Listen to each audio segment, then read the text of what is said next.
বাংলাদেশের ইতিহাসে সবচেয়ে বড় ও ব্যয়বহুল প্রকল্প রূপপুর পারমাণবিক বিদ্যুৎ কেন্দ্র।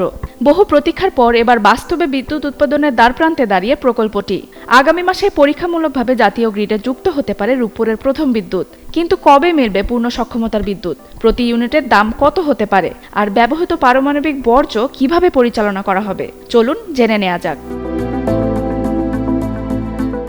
রূপপুর পারমাণবিক বিদ্যুৎ কেন্দ্রের প্রথম ইউনিটে গত মে মাসে ইউরেনিয়াম জ্বালানি লোড করার কাজ সম্পন্ন হয়েছে। বর্তমানে চলছে বিশ্বের সবচেয়ে কঠোর নিরাপত্তা মান অনুযায়ী বিভিন্ন প্রযুক্তিগত পরীক্ষা। প্রথম ধাপের 2046টি এবং দ্বিতীয় ধাপের 90টি পরীক্ষা ইতোমধ্যে সফলভাবে শেষ হয়েছে। এখন বাকি রয়েছে দ্বিতীয় ধাপের শেষ 18টি গুরুত্বপূর্ণ পরীক্ষা। ফুডেলা একটি নাবিল পণ্য।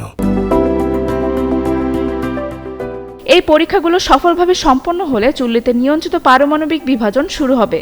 সেই তাপ থেকে উৎপন্ন বাষ্প টারবাইন ঘুরিয়ে বিদ্যুৎ উৎপাদন করবে।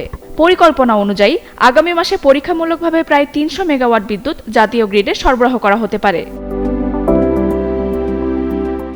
তবে বিশেষজ্ঞরা বলছেন, পারমাণবিক বিদ্যুৎ কেন্দ্রে কোনো ধরনের তাড়াহুড়োর সুযোগ নেই। পরীক্ষামূলক উৎপাদন ও পর্যবেক্ষণ প্রক্রিয়া 7 থেকে 8 মাস পর্যন্ত চলতে পারে। তাই পূর্ণ সক্ষমতায় 1200 মেগাওয়াট বিদ্যুৎ উৎপাদন শুরু হতে আগামী বছর পর্যন্ত অপেক্ষা করতে হতে পারে। অনেকের মনে আরেকটি প্রশ্ন, ব্যবহৃত পারমাণবিক জ্বালানির তেজস্ক্রিয় বর্জ্য যাবে কোথায়?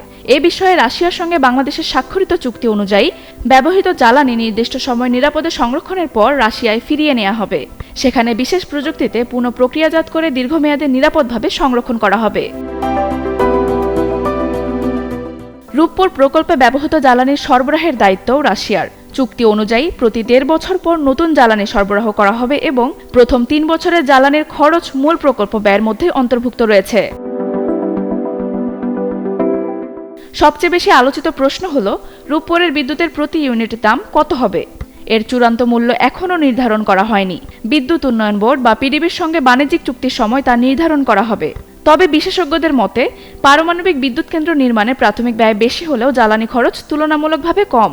ফলে অন্যান্য উৎসের বিদ্যুতের তুলনায় এর ইউনিট মূল্য বেশি হওয়ার সম্ভাবনা নেই। প্রকল্পটি নির্ধারিত সময়ের তুলনায় প্রায় 3.5 বছর পিছিয়ে গেছে। করোনা মহামারী, রাশিয়া ইউক্রেন যুদ্ধ, বৈশ্বিক ডলার সংকট এবং আন্তর্জাতিক নিষেধাজ্ঞার কারণে কাজ বিলম্বিত হয়েছে। ডলারের মূল্যবৃদ্ধির প্রভাবে প্রকল্প ব্যয়ও বেড়ে প্রায় 1,38,686 কোটি টাকায় পৌঁছেছে। এদিকে পাওয়ার গ্রিড কর্তৃপক্ষ জানিয়েছে, রূপপুরের বিদ্যুৎ গ্রহণের জন্য জাতীয় গ্রিড প্রস্তুত রয়েছে।